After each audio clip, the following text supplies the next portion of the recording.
দেখো 11:10। Good morning friends, আমি মৌমিতা। আমার চ্যানেল অ্যাক্রিস্টিলে তোমাদের অনেক অনেক ওয়েলকাম আর ভালোবাসা। একটু নতুন ব্লগ শুরু করলাম। আমি উঠেছি ওই 9:15 দিকে। উঠে ফ্রেশ হলাম, ব্রেকফাস্ট করলাম, মেয়ের জন্য একটু চিকেন ম্যারিনেট করলাম, কত পকোড়া বানাবো। তারপরে দেখলাম এই দুষ্টুটা উঠলো, তো উঠতে ওকে ফ্রেশ করালাম, অতি কষ্টে ব্রেকফাস্ট করালাম 1-1.5 ঘন্টা ধরে। প্রায় 1.25 ঘন্টা লাগলো ওকে ব্রেকফাস্ট করাতে, একটা রুটি খাওয়াতে।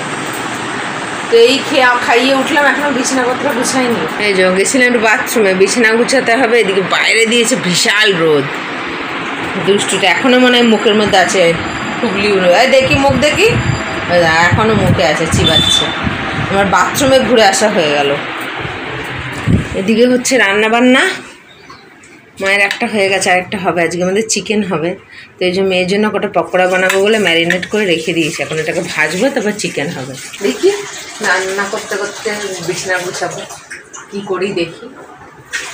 তো ঠিক আছে, দিনটা শুরু করলাম। সানডে ব্লগ কেমন কাটে দেখতে থাকো। এই যে পকোড়া হয়ে গেছে, মাংসটা হচ্ছে।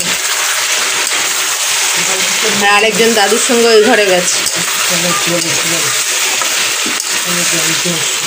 কষা হচ্ছে ভালো করে।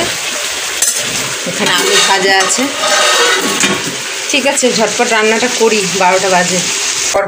জুস বানালাম, যাই দুষ্টুটাকে কি খাইয়ে আসি। এই যে এইভাবে খায় ও। এই ঘরে আবার স্ট্র নিয়ে আসা ঝামেলা না, এইভাবে খেয়ে নেয়। এই ঢাকনাটা দিয়ে এটা ঢেকে রেখেছি, তো তখন খাচ্ছে। কে না অমনি করে না, আমি একটু ইয়ে মিশিয়ে দিয়েছি।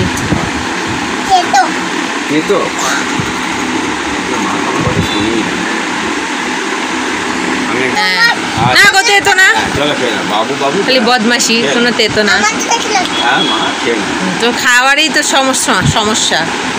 চিপস দিলে এক্ষুনি কপ কপ খেয়ে নেবে। 12:30 না, 2টো আছে।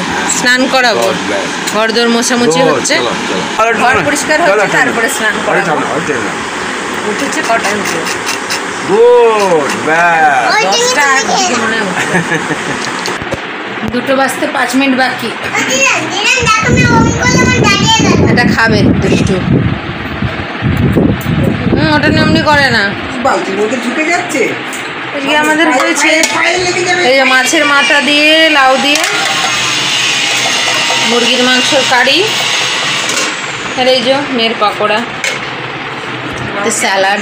এই স্নান করে এলাম। এই নাইটিটা অনেকদিন পরে পরলাম। আসলে পেছনে না এক জায়গায় খোঁচা লেগে অনেকটা ইয়ে হয়ে গেছিলো, বেশি ইয়ে ফাঁসা মতন, মানে ছিঁড়ে গেছিলো। এই যে এইখানে কলতলায় কাজ করছিলাম, খোঁচা লেগে হচ্ছিলো। আজকে বাবাকে দিলাম, মনেই থাকে না, সঙ্গে সঙ্গে ঠিক করে দিলে পরে নেয়। সব ধোয়া কাচাই ডেটল দেওয়াই থাকে, আলমারিতে একদম রোদ ফোদ খাইয়েই রাখে। ওই জন্য বের করে দিলাম, সেলাই এখন বসি, খাওয়া দাওয়াটা সেরে। এটার আজকে ইচ্ছা হয়েছে টিপ করার। আজকেও ঘুমাইনি, ফ্রেশ করিয়ে দিয়েছি, খেলো, এখন বদমাশি করছে। টিপ পরে মুখ চেঞ্জ হয়ে গেছে। ছোটোবেলার ব্লগগুলো দেখে টিপ পরতে, ও টিপ পরার ইচ্ছা হয়েছে। তো টিপটা এখনও অবশিষ্ট একটু আধটু আছে, সেই ছোটোবেলার গোল টিপের কৌটোটা একটু আধটু আছে ওর মধ্যে, ওখান থেকে কেচে কুচে পরিয়ে দিয়েছি। আজকে দেখি পড়াবো কি পড়াবো না, আজকে তো সানডে ছুটি, দেখি কি করি। বদমাশি হচ্ছে তো, এখন তো কিছু করার নেই, বদমাশি করছে।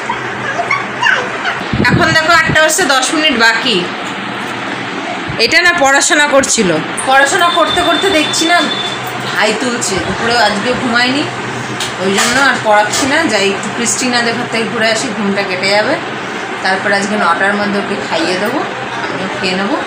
খেয়ে দিয়ে ওকে ওর বাবার সঙ্গে কথা হয়ে গেলেই ঘুম পাড়ি। তাই যাচ্ছি।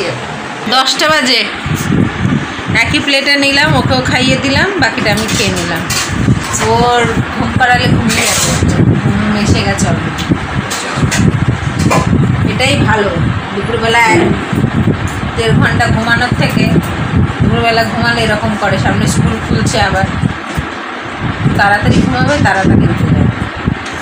এই খেয়ে উঠলাম, হাত ধুয়ে।